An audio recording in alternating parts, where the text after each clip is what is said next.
गीता। श्रीमद् भगवद गीता अध्याय नंबर 18 और 18वें अध्याय में श्लोक नंबर 24 चल रहा है। 24 का कुछ भाष्य हुआ था, कुछ बाकी है। तो कर्म का विभाग चल रहा है, सात्विक कर्म, राजस कर्म और तामस कर्म। श्लोक नंबर 23 में सात्विक कर्म किस प्रकार का होता है इसका विवेचन हुआ। अब इस श्लोक में राजस कर्म की चर्चा हो रही है।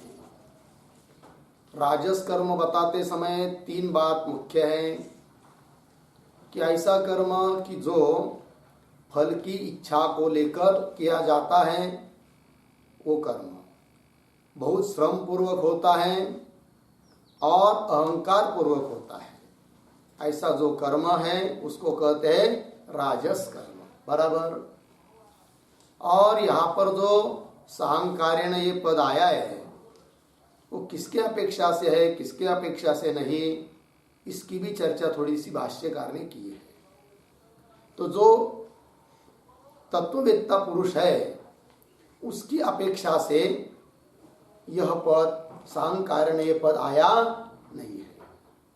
फिर किसकी अपेक्षा से है तो बताया था जो श्रोत्रिय लौकिक श्रोत्रिय पुरुष है, कोई पंडित, शास्त्र को जानने वाला, श्रोत्रिय वेद शास्त्र को जानने वाला है, लौकिक है और अहंकार रहित है, उसकी अपेक्षा से इसका कर्म कैसा है, साहंकार पूर्वक है, ये बात कही थी।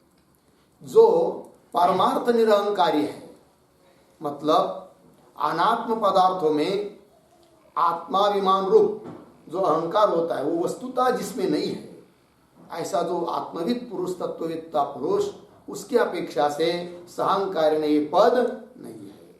क्योंकि इस विशेषण के द्वारा क्या यदि विशेषण साहंकारेण पद नहीं देते और तत्ववेत्ता के ऊपर अतिव्याप्ति होती कि उसका कर्म भी भाई राजस बन जाएगा यदि साहंकारेण पद नहीं देंगे, तो तब तो उसको हटाने के लिए साहंकारेण पद दिया है, वो तत्ववेत्ता की अपेक्षा से है, ऐसा बोल सकते थे, है कि नहीं। किंतु साहंकारेण इसके पहले जो धर्म है दो, कामेप्सुता और बहुलायासत्व, ये यदि उसमें होते, किसमें, तत्ववेत्ता में, तब कह सकते थे कि भाई इसका कर्म जो दूसरा व्यक्ति है जिसको कर्म राजस कर्म है कि नहीं, उसकी व्याख्या करते समय साहंकारेण पद दे दो, नहीं तो जो तत्ववेत्ता है उसके ऊपर क्या हो जाएगी, अतिव्याप्ति, अर्थात उसका भी कर्म क्या हो जाएगा, राजस कर्म बन जाएगा। ऐसी अतिव्याप्ति जब हो सकती थी तब तो उसकी अपेक्षा से साहंकारेण पद देना उचित था, तत्ववेत्ता की अपेक्षा से। किंतु उस तत्ववेत्ता में कामेप्सुता भी नहीं है, बहुलायासत्व भी नहीं है, उस पर अतिव्याप्ति नहीं होगी, इसलिए उसकी अपेक्षा से साहंकारेण ये पद नहीं है। फिर किसकी अपेक्षा से है तो कोई वेद शास्त्र को जानने वाला श्रोत्रिय पंडित है और लौकिक पंडित है, तत्ववेत्ता तो है नहीं है, उसको केवल अहंकार नहीं है, तो लोक में भी व्यवहार होता है कि देखो भाई कितना अच्छा पंडित है, इसको कोई अहंकार नहीं है कि नहीं, तो उसका कर्म है कि नहीं, तो उसकी अपेक्षा से कह दिया इस कर्म को, कैसा कर्म, ये अहंकार पूर्वक किया जाने वाला कर्म, ये कैसा कर्म है, राजस कर्म है। ठीक है, चलिए आगे भाष्य में। ये हुआ था ना यहाँ तक, तस्य कामेप्सुत्व बहुलायास कर्तृत्व प्राप्ति ही न अस्ति, तस्य आत्मविदः। आगे सात्विकस्यापि कर्मणः अनात्मवित् साहंकार कर्ता किमुत राजस तामसयोः। अब देखिए, सात्विकस्यापि कर्मणः अनात्मवित्, अनात्मवित् पुरुष मतलब आत्मतत्व को न जानने वाला जो पुरुष है कि नहीं, वह यदि कर्म करता है तो सात्विक कर्म कर रहा है, तो सात्विक कर्म भी अहंकार पूर्वक होता है, थोड़ा बहुत उसमें भी क्या होता है, अहंकार होता है। तो क्या कहना फिर राजस तामस कर्म के बारे में, उसमें तो अहंकार होगा ही होगा। ये कैमुत्तिक न्याय बता रहे हैं। सात्विकस्यापि कर्मणः, कैसा पढ़ेंगे आगे, अनात्मविद कर्ता सहंकार किम उत राजस तामसयो। ठीक, सात्विक कर्म करने वाला उसमें भी क्या अहंकार होता है, तो राजस तामस कर्म जो होता है उसमें अहंकार होता है, इसमें तो कहना ही क्या, अर्थात जरूर उसमें अहंकार होता ही है। आगे, लोके अनात्मविद अपि श्रोत्रिय निरंकार उच्यते। इस तरह निरंकार अयम ब्राह्मण इति, तस्मात् तदपेक्षया एव सहंकारेण वा इति उक्तम। ठीक है, देखिए भाई, लोके, लोक में अनात्मविद अपि, आत्मतत्व को जानता तो है नहीं किंतु श्रोत्रिय है, अर्थात वेद शास्त्र का ज्ञाता है। ठीक है, किंतु अहंकार नहीं है उसको। तो लोके अनात्मविद अपि, आत्म तत्व को न जानने वाला नहीं है, ऐसा होने पर भी यदि कोई वेद शास्त्र को जानने वाला पंडित है किंतु उसमें क्या नहीं है, अहंकार नहीं है, निरहंकार। निरहंकार मतलब गर्व शून्य, अहंकार नहीं है उसमें, गर्व नहीं है, तो उसके बारे में भी लोग बोलते हैं। क्या बोलते हैं लोग, निरंकार अयम ब्राह्मण, उद्धरण चिन्ह में इसको, अयम ब्राह्मण निरंकार, निरंकार अयम ब्राह्मण इति हो गया ना बनती। लोके अनात्मविदपि श्रोत्रिय निरंकार उच्यते। किस तरह, निरंकार अयम ब्राह्मण इति, तस्मात् तद अपेक्षया, इस प्रकार का जो कोई ब्राह्मण होगा, पंडित होगा, अनात्मविद है, उसकी अपेक्षा से तद अपेक्षया एव सांकारेण वा, उद्धरण चिन्ह में सांकारेण वा इसको, क्योंकि श्लोक का पद है, इति उत्तम, ये कहा है भगवान ने। तो सांकारेण वा, ये जो पद कहा है किसकी अपेक्षा से कहा है जी, अनात्मविद श्रोत्रिय निरंकार कश्चन पुरुष है कि नहीं, उसकी अपेक्षा से कहा है, तत्वेत्ता की अपेक्षा से कहा नहीं। बस तद अपेक्षया एव सांकारेण वा इति उक्तम हो गया। चलिए, पूर्वार्ध की व्याख्या हो गई, लेकिन पूर्वार्ध में अंतिम पद आया है पुनः। तो पुनः पद का क्या मतलब है, तो भाष्यकार लिख रहे हैं पुनः शब्द पाद पूर्णार्थ, उसका कोई विशेष अर्थ नहीं है, पाद पूर्ति के लिए उसका ग्रहण किया है कि कौन से शब्द का, पुनः शब्द। आगे चलिए, क्रियते बहुलायासम कर्ता महता आयासेन निर्वर्त्यते तत्कर्म राजसम उदारतम। ठीक, अन्वय करेंगे इस पंक्ति का। कर्ता, उसके पीछे बहुलायासम, महता आयासेन क्रियते निर्वर्त्यते तत्कर्म राजसम उदारतम। ठीक, देखिए भाई, कर्ता तृतीया कर्तृपद की, तो कर्ता जो पुरुष है, कर्म करने वाला, उसके द्वारा क्रियते किया जाता है कर्म, किस तरह, बहुलायासम, कर्ता बहुलायासम, बहुलायासम का मतलब लिख लिया है महता आयासेन, बहुत भयंकर परिश्रम से कर्म किया जाता है। महता आयासेन क्रियते, क्रियते निर्वर्त्यते संपाद्यते, तत्कर्म, उस कर्म को बोलेंगे राजसम उदारतम, राजस कर्म हुआ। तो बहुलायासम मतलब क्या है, तो उसका विग्रह लिखिए, बहुलः महान आयासः, बहुलः महान आयासः श्रमः यस्मिन् कर्मणि यस्मिन् कर्मणि आचमादो भवति, आचमादो भवति तद बहुलायासम कर्म।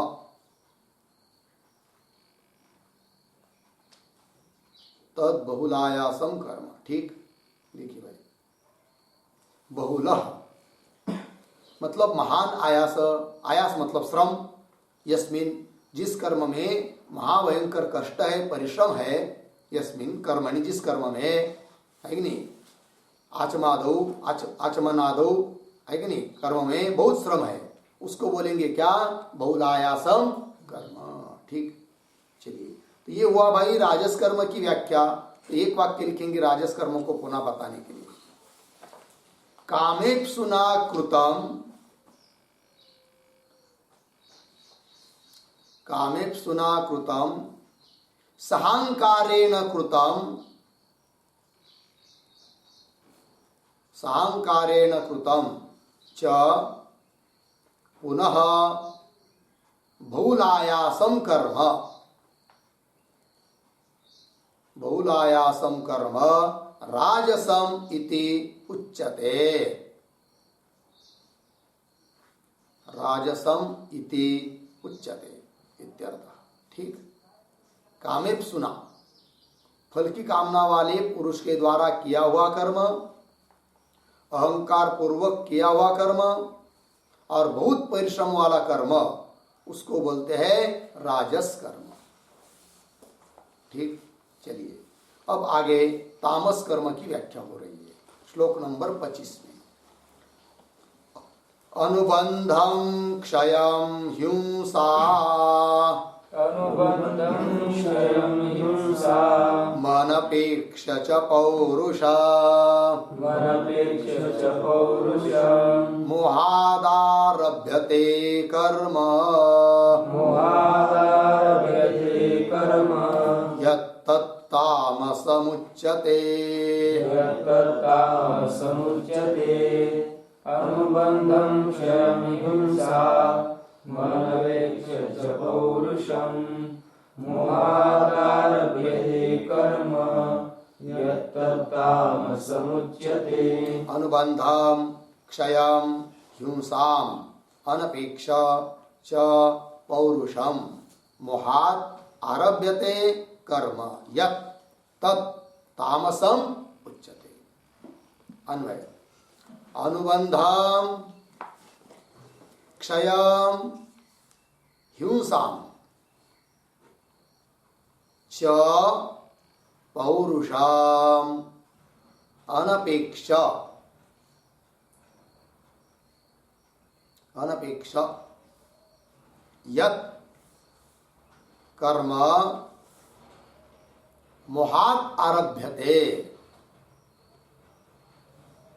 मोहात् आरभ्यते तत्तामसम उच्यते, तत्तामसम उच्यते। देखिए भाई अर्थ, अनुबंधम क्षयम हिंसा और पौरुषम, चार बातें हैं। अनपेक्ष मतलब इनका विचार न करके, अनालोच्य है कि नहीं, क्या अनुबंध का विचार नहीं हो रहा है, कोई कर्म किया जा रहा है और उस कर्म के अनुबंध, अनुबंध मतलब इसका परिणाम क्या होगा, इसका फल क्या निकलेगा, इसका भी विचार नहीं हो रहा है। क्षयम, ठीक है कि नहीं, क्षयम मतलब ये कर्म करने से कितनी हानि होगी, इसका भी विचार नहीं हो रहा है। हिंसाम, ये कर्म करते समय कितने प्राणियों को पीड़ा होगी, तकलीफ होगी, इसका भी विचार नहीं करते हैं। और पौरुषम, ये कर्म करने में हम समर्थ है या नहीं, पूरा कर सकते या नहीं कर सकते, इसका भी जिसमें विचार नहीं है। केवल मोहात, मोह से, अविवेक से कर्म किया जा रहा है, मोहगम, उस कर्म को बोलते हैं क्या, तामस कर्म। ठीक है जी। अनुबंधम क्षयम हिंसाम पौरुषम च अनपेक्ष यत् कर्म, इसका विचार न करते हुए जो कर्म किया जाता है, कैसा, मोहात, मोह से, आरभ्यते तत् तामसम उच्यते, उस कर्म को क्या बोलते हैं, तामस। ठीक, भाष्य में अनुबंधम, अनुबंधम का अर्थ कर रहे भाष्यकार पश्चात भावी यद वस्तु स अनुबंध उच्यते। ठीक है ना, पश्चात भावी मतलब कर्म करने के बाद जो होने वाला है उसको बोलते हैं अनुबंध, अर्थात परिणाम। पश्चात भावी यद वस्तु, यद वस्तु मतलब परिणाम किंवा दुःख किंवा दुःख हेतु अनर्थ वस्तु, यद वस्तु।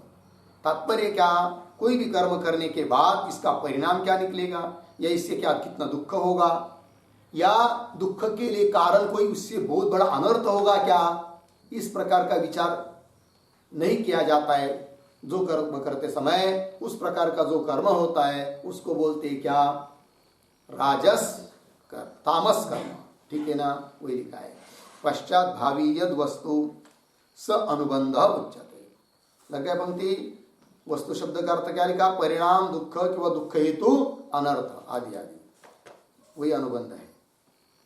तम च अनुबंधम, उस अनुबंध को, सबका अन्वय अनपेक्ष के साथ है। अनुबंधम अनपेक्ष, क्षयम अनपेक्ष, हिंसाम अनपेक्ष, पौरुषम अनपेक्ष। ठीक है जी, तो चलिए तम च अनुबंधम, और आगे क्षयम, दूसरी बात क्षयम, क्षयम के बारे में लिख रहे, यस्मिन् कर्मणि क्रियमाणे शक्ति क्षय अर्थ क्षय वा स्यात् तम क्षयम। ठीक, ये क्षय की व्याख्या हुई। यस्मिन् कर्मणि क्रियमाणे, जो कर्म करने पर क्या होता है, बहुत ज्यादा शक्ति का ह्रास होता है, नष्ट हो जाती शक्ति, है कि नहीं, क्यों अर्थ धन आदि नष्ट हो जाता है, ऐसा जो कर्म उसको बोलेंगे क्या, क्षयम। किंतु उसका भी विचार जिसमें नहीं है। यस्मिन् कर्मणि क्रियमाणे शक्ति क्षय अर्थ क्षय वा स्यात् तम क्षयम। ठीक, आगे हिंसाम, हिंसाम का अर्थ कर रहे प्राणी पीड़ाम, है कि नहीं, कर्म करते समय कितने प्राणियों को तकलीफ होगी, पीड़ा होगी, इसका भी विचार जिसमें नहीं है, अनपेक्ष। ठीक, प्राणी पीड़ाम अनपेक्ष च। और क्या, पौरुषम, पौरुषम का अर्थ है भाई पुरुष कारम, मतलब क्या लिख रहे उदाहरण चिन्ह में, शक्नोमि इदम कर्म समापयितुम इति, इस प्रकार का विचार, शक्नोमि इदम कर्म समापयितुम इति एवं आत्म सामर्थ्यम, इस प्रकार के आत्म सामर्थ्य का नाम है पौरुष। ठीक है जी, देखिए भाई, पौरुषम के लिए पर्याय शब्द दिया है भाष्यकार ने पुरुष कारम। पुरुष कारम मतलब वही पुरुष सामर्थ्य, आत्म सामर्थ्य। किस प्रकार का आत्म सामर्थ्य, शक्नोमि इदम कर्म समापयितुम, इदम कर्म समापयितुम शक्नोमि, यह कर्म मैं समाप्त कर सकता हूं क्या, पूरा कर सकता हूं क्या, या नहीं कर सकता हूं, इस प्रकार का जो विचार है कि नहीं, उसको बोलते हैं क्या, पौरुषम। शक्नोमि इदम कर्म समापयितुम, इदम कर्म समापयितुम शक्नोमि, ये कर्म समाप्त मैं कर सकता हूं। इति एवं, इस प्रकार का आत्म सामर्थ्य, आत्मबल, आत्म सामर्थ्य, उसको कह दिया पौरुषम। ठीक है जी।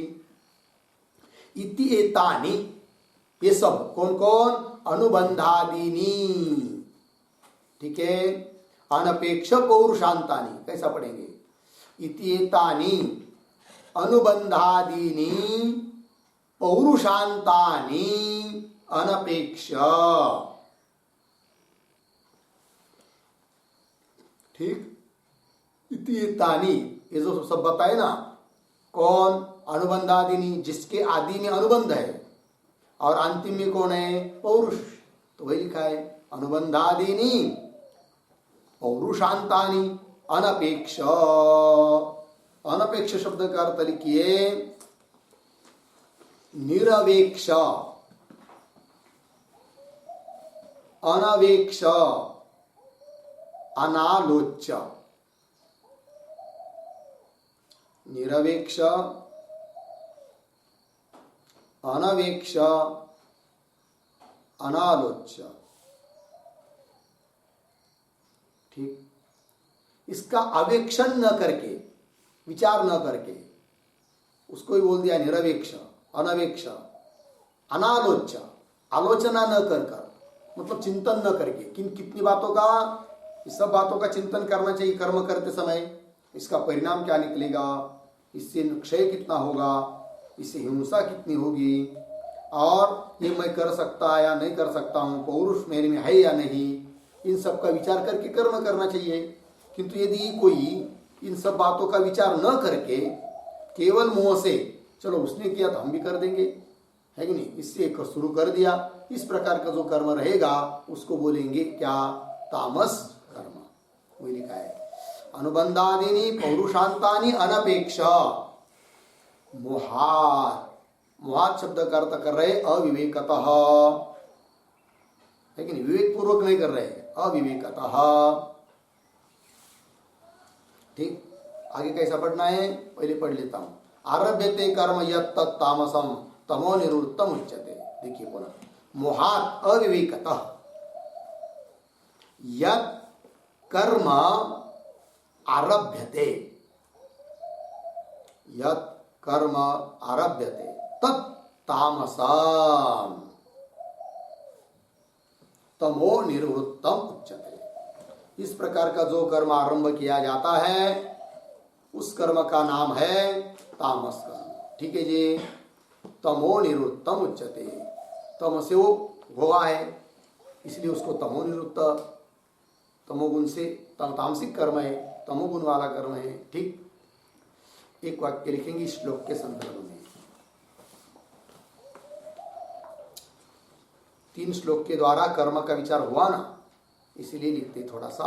अयम श्लोक त्रय निष्कर्ष, 3 श्लोकों का तात्पर्य बता रहे।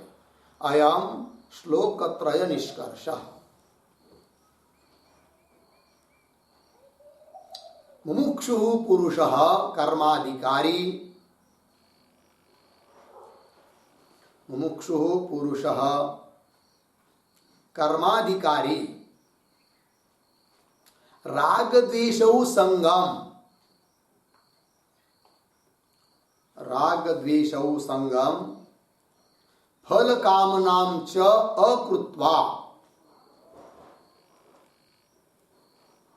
फल कामनां च अकृत्वा, निरहंकार सन, निरंकार सन, निरायासम, निरायासम, स्वशक्त्यनुगुणम, स्वशक्त्यनुगुणम, अदुःखोदर्कम, अदुःखोदर्कम, अहिंसात्मकम, अहिंसात्मकम, अनाशकम, अनाशकम, नित्यम कर्म, नित्यम कर्म, निर्मोह सन, निर्मोह सन कुर्यात्, कुर्यात्, पूर्ण विराम। एतद् विपरीतम तो परित्यजेत इति, एतद् विपरीतम तो परित्यजेत इति। ठीक है, देखिए भाई अर्थ 3 श्लोकों का कुल मिलाकर तात्पर्य निकलता है कि मुमुक्षु जो पुरुष है किंतु जिसका कर्म में अधिकार है अभी, तो कर्माधिकारी मुमुक्षु पुरुष क्या करे, राग द्वेषौ संगम फलम, राग द्वेषौ संगम, फल कामनाम च अकृत्वा, राग द्वेष न करके, संग न करके, आसक्ति न करके और फल कामना को छोड़कर, अकृत्वा, पुनः कैसा, निरंकार सन, अहंकार रहित होता हुआ, निरायासम, जिसमें बहुत परिश्रम नहीं है, इस प्रकार का कर्म, निरायासम, वो भी कैसा, स्वशक्त्यनुगुणम, अपनी शक्ति के अनुसार, पुनः कैसा, अदुःखोदर्कम, मतलब क्या? उदर्क शब्द का अर्थ होता है फल, परिणाम। मतलब ऐसा कर्म कि जिसका परिणाम या जिसका फल दुख न हो, उसको कहेंगे क्या? अदुखोदर्कम। ठीक है ना? मतलब दुख अपरिणामी, जिसका परिणाम में दुख नहीं है, ऐसा कर्म करे। और कैसा वो? आगे और लिख रहे, अहिंसात्मकम, जो भी कर्म करना है उसमें हिंसा न हो, किसी प्राणी को अपने ओर से कोई पीड़ा न हो। अहिंसात्मकम, अनाशकम, है कि नहीं? कर्म कैसा हो? अनाशकम, नाश करने वाला न हो, है कि नहीं? नित्यम, नित्य कर्म। पुनः कैसा? निर्मोह सन, मोहरहित होकर कुर्यात्, कर्म करे। और एतद विपरीतम, इससे जो विपरीत उल्टा, उसका क्या करे? त्याग करे। परित्यजेत इति। हो गया जी? चलिए भाई, ये हुआ कर्म का विचार। अब आगे कर्ता के भी 3 प्रकार होते हैं, सात्विक, राजस, तामस। तो कर्ता का विचार चालू हो रहा है श्लोक नंबर 26 में। मुक्त संगो नहं वादी, मुक्त संगो नहं वादी, धृत्युत्साह समन्वितः, धृत्युत्साह समन्वितः, सिद्ध सिद्ध्योर्निर्विकारः, सिद्ध सिद्ध्योर्निर्विकारः, कर्ता सात्विक उच्यते। कर्ता सात्विक उच्यते। मुक्त संगो नहं वादी, धृत्युत्साह समन्वितः, सिद्ध सिद्ध्योर्निर्विकारः, कर्ता सात्विक उच्यते। मुक्त संगः अनहं वादी, धृत्युत्साह समन्वितः, सिद्ध सिद्ध्योः निर्विकारः, कर्ता सात्विकः उच्यते। अन्वय सरल है। सात्विक कर्ता किसको बोलते हैं भाई? तो देखिए, मुक्त संगः, ठीक, मुक्त संग मतलब आसक्ति जिसमें नहीं है। अनहम वादी, जिसमें कर्तृत्व का अहंकार नहीं है। और धृति मतलब धैर्य और उत्साह, है कि नहीं, पराक्रम, इनसे जो युक्त है, समन्वित। और सिद्ध सिद्धो निर्विकार, कर्म तो कर रहा है किंतु कर्म पूरा हो गया, सिद्ध हो गया, पूरा हो गया, तो भी उसमें कोई हर्षादि विकार होते नहीं है। और समझ लीजिए किसी कारणवश प्रतिबंध आया और कर्म पूरा नहीं हो पाया, असिद्ध रहा, सिद्ध नहीं हो पाया, तो भी वो दुखी नहीं होता है, उसमें कोई विकार उत्पन्न नहीं होता है। सिद्ध असिद्ध्यो हो निर्विकार, विकार रहित, ऐसा जो करता है उस कर्ता को बोलते हैं क्या? सात्विक उच्यते। ठीक है जी? चलिए भाष्य में मुक्त संगः, इसकी व्याख्या कर रहे हैं। मुक्तः नाम परित्यक्तः, संगः येन सह मुक्त संगः। मुक्त मतलब परित्यक्त, छोड़ दिया है, संग आसक्ति जिसने, उसको कहेंगे मुक्त संगः।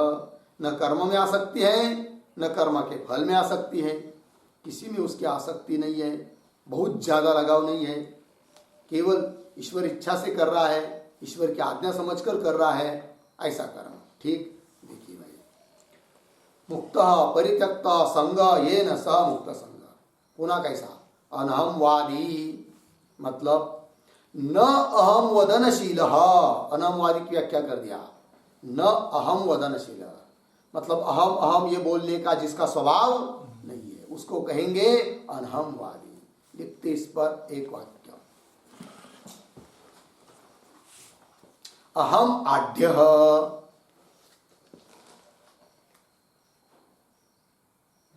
अहम आढ्यः उत्कृष्टम इदम कर्म अहम करोमि, उत्कृष्टम इदम कर्म अहम करोमि इति एवं अहंकार गर्भ वाक्य प्रयोग स्वभाव रहित अहंकार गर्भ वाक्य प्रयोग, अहंकार गर्भ वाक्य प्रयोग स्वभाव रहित इत्यर्थ।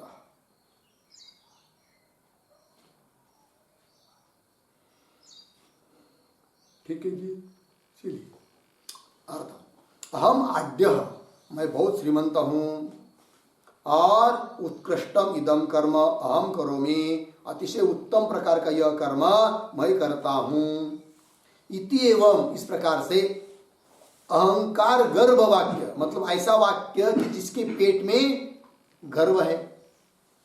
देखिए व्यवहार में हम लोग जो भी वाक्य किसी से भी सुनते हैं तो कुछ वाक्य में क्या दिखता है, बहुत प्रेम दिखाई देता है, स्नेह दिखाई देता है, कुछ वाक्य में ईर्ष्या दिखाई देती है, और कुछ कुछ लोगों के कैसे भी कुछ वाक्य होते हैं जिसमें दंभ दिखाई देता है, घमंड दिखाई देती है, अहंकार दिखाई देता है कि नहीं। किंतु इस प्रकार का कोई भी धर्म जिस वाक्य में नहीं है, ऐसा वाक्य बोलने वाला जो पुरुष, उसको बोलेंगे अनहमवादी। कोई लिखा है अहम आढ्य उत्कृष्टम इदम कर्म अहम करोमि इति एवं अहंकार गर्भ वाक्य प्रयोग स्वभाव रहित, इस प्रकार के वाक्य का प्रयोग करने का स्वभाव जिसका नहीं है उसको बोलेंगे अनहमवादी, अर्थात अनहमवादी। अहम वदनशील न अहम वदनशील। ठीक है जी, चलिए अनहमवादी न अहम वदनशील। आगे धृत्युत्साह समन्वित है कि नहीं, दूसरा पाद उसकी व्याख्या कर रहे हैं। धृति क्या है भाई, धृति ही धारणम, धृति का अर्थ कर दिया धारणम। धारणम मतलब क्या, शरीर इंद्रियादि अनवसाधनम। धारण मतलब शरीर इंद्रियादि अनवसाधनम।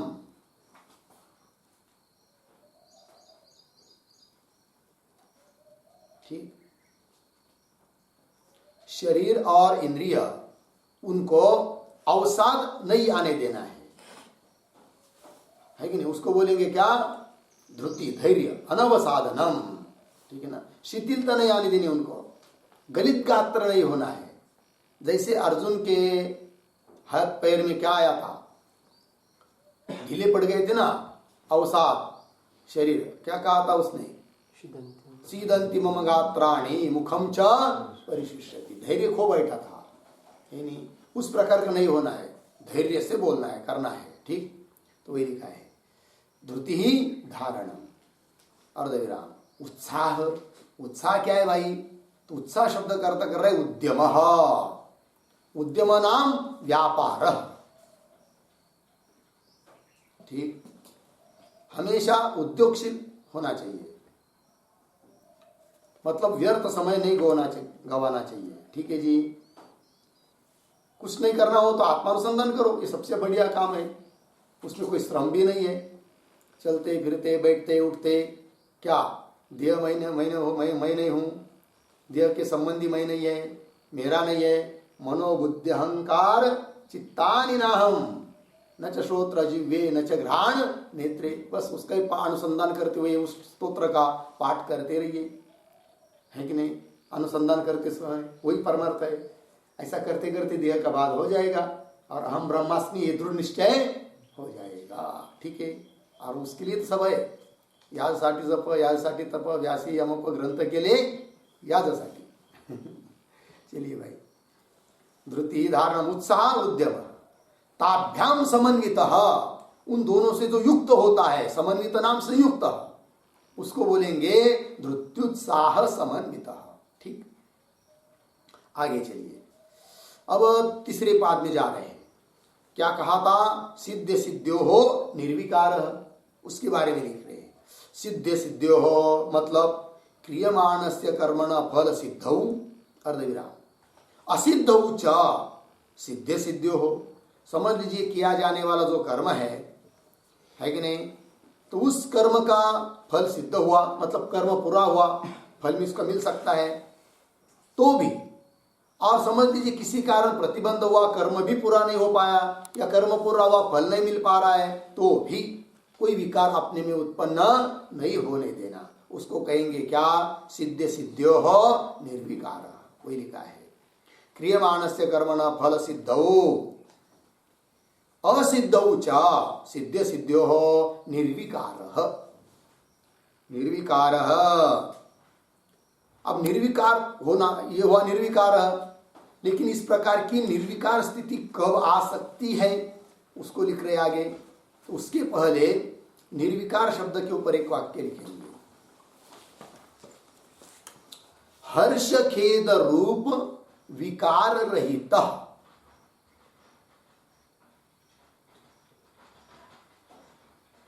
हर्ष खेद रूप विकार रहित पूर्ण विराम। कथम निर्विकारत्व सिद्धि? प्रश्न चिन्ह। अतः आह केवलम इति पूर्ण विराम। अतः आह केवलम इति पूर्ण विराम। यह ही फल रागादीना, यह ही फल रागादीना कर्मणि प्रवर्तते, कर्मणि प्रवर्तते, तस्य कर्म फल सिद्धौ हर्षः, तस्य कर्म फल सिद्धौ हर्षः। अर्धविराम। तत् असिद्धौ, तत् असिद्धौ च, तद असिद्धौ खेदः च भवति, तत् असिद्धौ खेदः च भवति पूर्णविराम। यह पुनः, यह पुनः शास्त्र प्रमाणेन, शास्त्र प्रमाणेन कर्तव्यम इति एव, कर्तव्यम इति एव कर्मणि प्रवर्तते, कर्मणि प्रवर्तते अर्धविराम। न तो फलम अभिसंधत्ते, न तो फलम अभिसंधत्ते। कथम तस्य, कथम तस्य फल सिद्धि असिद्धि प्रयुक्त, फल सिद्धि असिद्धि प्रयुक्त हर्ष खेद प्राप्ति, हर्ष खेद प्राप्ति प्रश्न चिन्ह। न कथम अपि इति भावः,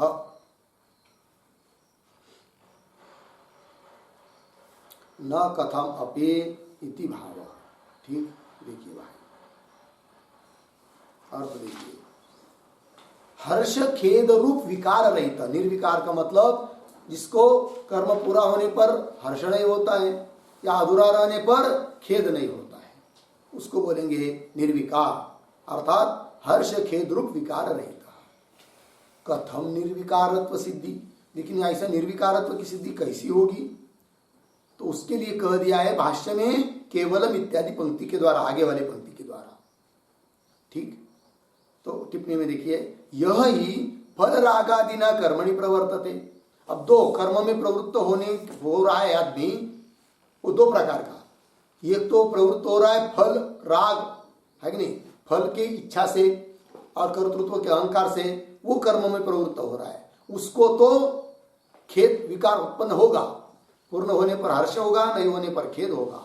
किंतु जो फल राग आदि की अपेक्षा से कर्म में प्रवृत्त नहीं हो रहा है, केवल ईश्वर की आज्ञा है, श्रुति स्मृति रूप ईश्वर की आज्ञा है, इसलिए हमको करना है, ईश्वर के लिए करना है, इस भावना से जो करता है उसको पूर्ण होने पर या अपूर्ण होने पर भी खेद या हर्ष नहीं होगा।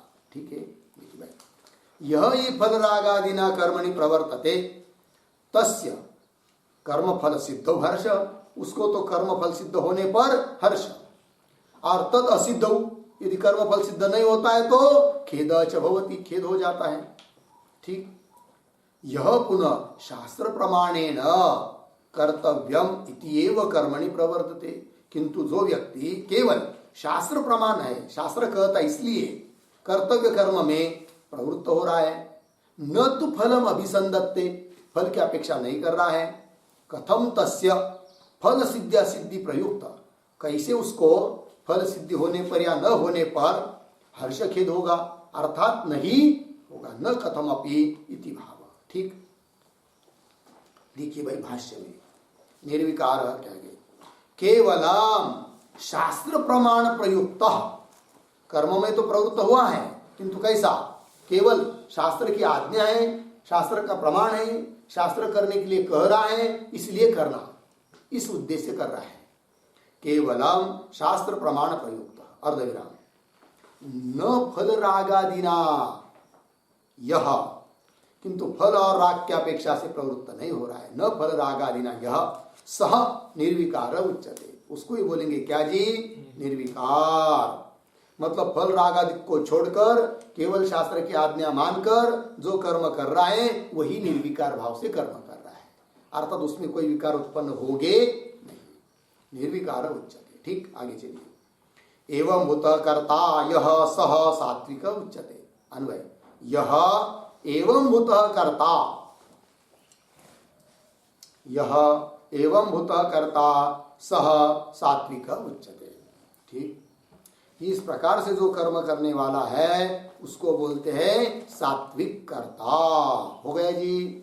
तो कर्ता के तीन भेद चल रहे, सात्विक कर्ता, राजस कर्ता, तामस कर्ता। तो सात्विक कर्ता के बारे में चर्चा हो गई। अब चलते हैं आगे राजस कर्म के बारे में।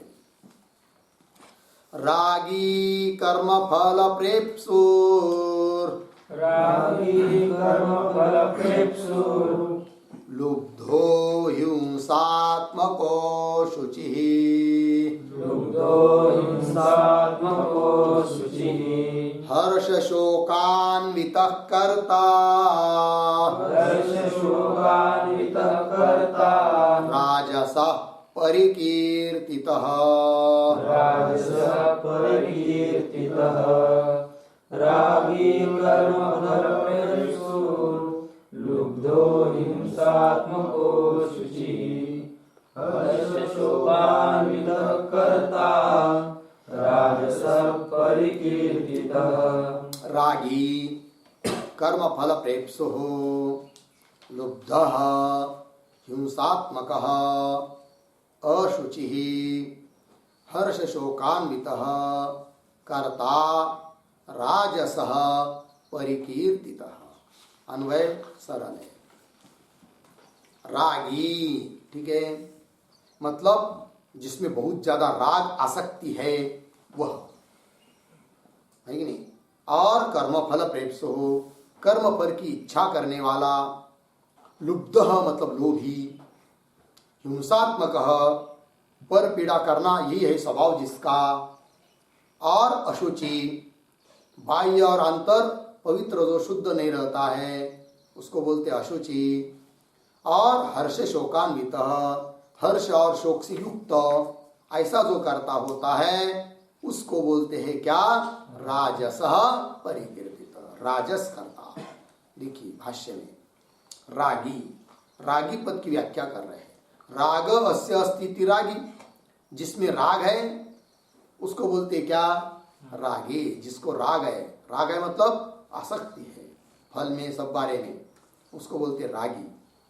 और कर्म फल प्रेप्सु मतलब कर्म फलार्थी, कर्म फल प्रेप्सु का अर्थ कर दिया कर्म फलार्थी, कर्म फल की इच्छा करने वाला। और लुब्ध, लुब्ध की व्याख्या कर रहे पर द्रव्येषु संजात तृष्णः अर्धविराम, तीर्थादौ च स्वद्रव्या परित्यागी। दो व्याख्या कर दिया लुब्ध की। पहली व्याख्या पर द्रव्येषु संजात तृष्ण, कुछ कुछ व्यक्ति होते हैं कि दूसरे के द्रव्य पर वो नजर रखते हैं तो उसको बोलते लोभी। समझ में आया। किसी के जेब में बहुत ज्यादा धन दिखाई दिया, हाँ, तो सोचता है क्या करे, क्या प्रयास करे, कैसा इसको कुछ बातें बताए कि जिससे उसका धन हमारे जेब में आ जाए। तो फिर बहुत प्रकार होते हैं उसके लेने के, कोई चोरी करके ले सकता है, खिस्सा मार कर ले सकता है, कोई बहुत मीठी मीठी बात कर बोल सकता है, बोल कर ले सकता है कि नहीं, कि भाई ये ऐसा करने से पुण्य होता है, ऐसा करने दान देने से ये ऐसा ऐसा होता है, या कुछ भी जो भी कुछ हो, है कि नहीं। तो ये न किन प्रकार से क्या चाहता है, उसका धन अपने जेब में आ जाए, तो उसको क्या बोलेंगे, लोभी। पर द्रव्येषु संजात तृष्णा, मतलब दूसरे के द्रव्य में जिसको तृष्णा उत्पन्न हुई है, लालसा उत्पन्न हुई है कि नहीं, उसको बोलेंगे लुब्ध। क्यों? दूसरी व्याख्या कर रहे हैं, तीर्थादौ च स्वद्रव्य अपरित्यागी, है कि नहीं। समझ लीजिए तीर्थ यात्रा को गया, चला गया, वहां पर समझ लीजिए गए 10-12 लोग, फिर गए कहीं पर होटल में या गंगा जी में स्नान करने गए, ब्राह्मण को भी दान देना है वहां पर, समझ लीजिए। लेकिन ये क्या चाहता है, तो किसी ने दे दिया, उसमें से किसी व्यक्ति ने दान, फिर पुनः वो दूसरा व्यक्ति इसको मांगने लग गया, वो ब्राह्मण, इसको दे दो। अरे भाई हम तो सब एक ही दिया ना, अभी इसने कुछ नहीं दिया, दिया दूसरे ने। दूसरे का खर्च हुआ तो ठीक है, अपने जेब का खर्चा नहीं होना चाहिए, ऐसा जो चाहता है उसको बोलते हैं क्या, लोभी। और वो भी कहां पर, अन्य जगह जो तीर्थ क्षेत्र में भी, मतलब उचित क्षेत्र में भी दान धर्म नहीं कर सकता है, खर्चा नहीं कर सकता है, वो अन्य जगह कहा करेगा, इतना वो होता है क्या, लोभी। इसलिए कह दिया तीर्थादौ, ठीक है ना। दान देते समय बताया ना, क्या देश काल, लेकिन पात्र, ये सब करके देना पड़ता है। समझ लीजिए उचित क्षेत्र है, तीर्थ क्षेत्र है, वहां पर दान आदि करना चाहिए, अन्नदान, ये जो भी कुछ होगा या जो भी सत्कर्म होगा करना चाहिए। किंतु वहां पर भी जो अपने जेब का खर्चा नहीं करता है, उसको बोलते हैं क्या, लोभी। ठीक है ना जी। चलिए, तीर्थादौ च स्वद्रव्य अपरित्यागी, लग गया। आगे चलते हैं, आगे क्या है, हाँ, हिंसात्मक। हिंसात्मक का अर्थ कर रहे पर पीड़ा स्वभाव, दूसरे को पीड़ा देना, यही है स्वभाव जिसका, ठीक है जी। चाहे वो फिर कायिक क्लेश हो, वाचिक क्लेश हो, मानसिक क्लेश हो, है कि नहीं। एक बार मतलब कायिक के क्लेश म्हणतात ना, एक वेळेस कायिक क्लेश परवडले, पण वाचिक क्लेश नको, मानसिक क्लेश नको। समझ में आया कि नहीं? हिंदी में शब्द नहीं आते तो क्या करेंगे। मतलब कहने का तात्पर्य है, कायिक शारीरिक क्लेश किसी ने दिया तो एक बार वो ठीक है, किंतु वाचिक क्लेश, और मान लो शब्द प्रयोग करते ऐसा उल्टा सीधा, तो उसके सामने वाले का अंतकरण तिल मिला जाता है, तो क्या हुआ, वो वाचिक हिंसा हुई ना, है कि नहीं। या मानसिक भी होती है। चलो ठीक है, तो चलिए भाई, पर पीड़ा स्वभाव हिंसात्मक, एक वाक्य लिखेंगे इस पर, हिंसा कर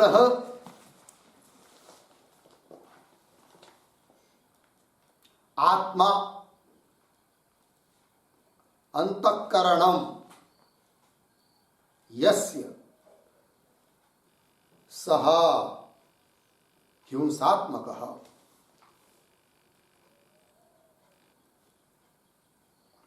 हिंसाकरः आत्मा अंतःकरणम यस्य स हिंसात्मकः, पूर्ण विराम। हिंसा पीडनम, हिंसा पीडनम एव आत्मा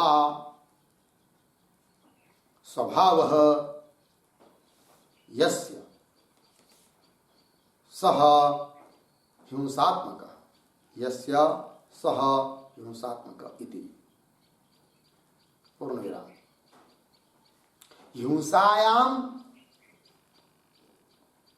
हिंसायाम आत्मा मनो यस्य सह हिंसात्मकः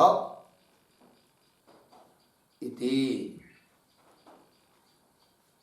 ठीक है, देखिए, हिंसा कर आत्मा अंतकरण, हिंसा करने का ही है अंतकरण, मत आत्मा मतलब अंतकरण जिसका, उसको बोलेंगे हिंसात्मक।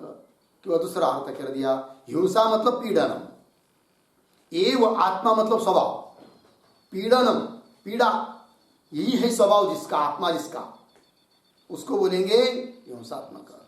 क्यों? हिंसायाम मन आत्मा, यस हिंसा करने में ही मन है, आत्मा है, आत्मा मतलब मन है जिसका, यस्य सह हिंसात्मक। ठीक, चलिए भाष्य में आगे, अशुचि अशुचि का अर्थ कर दिया बाह्यांत शौच वर्जित, बाहर और भीतर दोनों प्रकार की शुद्धता पवित्रता से रहित। बाहर से देखेंगे 10-10 दिन स्नान नहीं करता है, ठीक है ना जी, और अंदर भी काम क्रोध राग सब भरे हुए हैं, तो क्या हुआ वो अशुचि, बाह्यांत शौच वर्जित। आगे हर्ष शोकान्वित प्रतीक है, इसकी व्याख्या कर रहे हैं। इष्ट प्राप्त हर्ष, अनिष्ट प्राप्त इष्ट वियोगे च शोक, ताभ्याम हर्ष शोकाभ्याम अन्वित, अन्वित नाम संयुक्त। ठीक, उसको बोलेंगे क्या, हर्ष शोकान्वित। तस्य एव च, उसको बाद में बढ़ते, पहले इसका अर्थ कर लेते हैं। ठीक, चलिए भाई, किस शब्द की व्याख्या हो रही है, हर्ष शोकान्वित। इष्ट प्राप्त हर्ष, कुछ लोग होते हैं ना, इष्ट मतलब उचित अनुकूल है कि नहीं, वस्तु प्राप्त हो गई तो क्या होता है, उनको हर्ष होता है, और उनको कभी कभी शोक भी होता है। फिर कब अनिष्ट प्राप्त हो, कोई हानिकारक अनिष्ट वस्तु प्राप्त हो गई, जैसे किसी ने स्तुति कर दिया तो हर्षित होता है, और किसी ने निंदा कर दिया तो दुखी होता है, अनिष्ट प्राप्त हो, है कि नहीं। या इष्ट वियोगी, अथवा इष्ट जो अनुकूल वस्तु है, व्यक्ति है, उसका वियोग हो गया तो भी क्या करता है, शोक करता है, ठीक है ना। तो शोक कब कब होता है जी, अनिष्ट की प्राप्ति होने पर अथवा इष्ट का वियोग होने पर क्या होता है, शोक। इष्ट वियोगे च शोक, ताभ्याम हर्ष शोकाभ्याम अन्वित, उस हर्ष शोक से जो युक्त होता है उसको बोले संयुक्त होता है, उसको बोलेंगे हर्ष शोकान्वित। लग गया, आगे चलिए। अभी तस्य एव च कर्मणः संपत्ति विपत्त्यो हो हर्ष शोको स्याताम, ठीक है। तस्य एव च कर्मण, तस्य एव का अर्थ लिखिए आरब्धस्य एव, ये कर्म का विशेषण है, उस व्यक्ति को नहीं लेना है। तस्य एव च कर्मण, ठीक है ना, मतलब आरंभ किया हुआ जो कर्म है, तो कर्मणः संपत्ति विपत्त्यो हो हर्ष शोको स्याताम, संपत्ति विपत्त्यो हो, इसका अर्थ लिखिए सिद्धि असिद्धियो हो।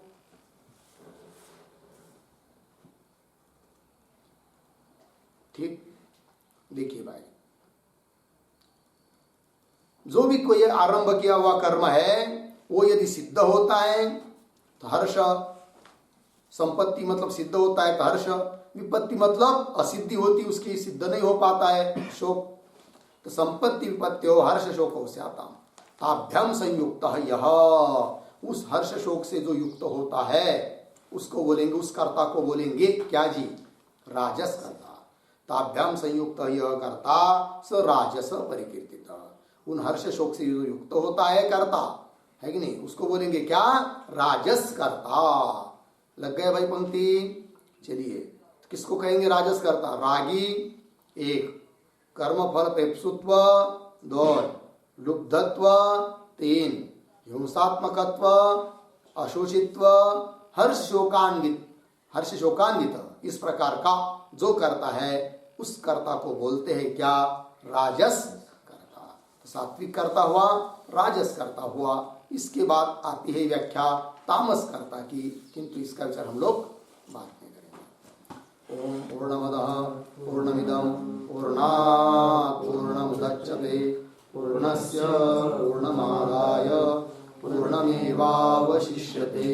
ओम शांति शांति शांति।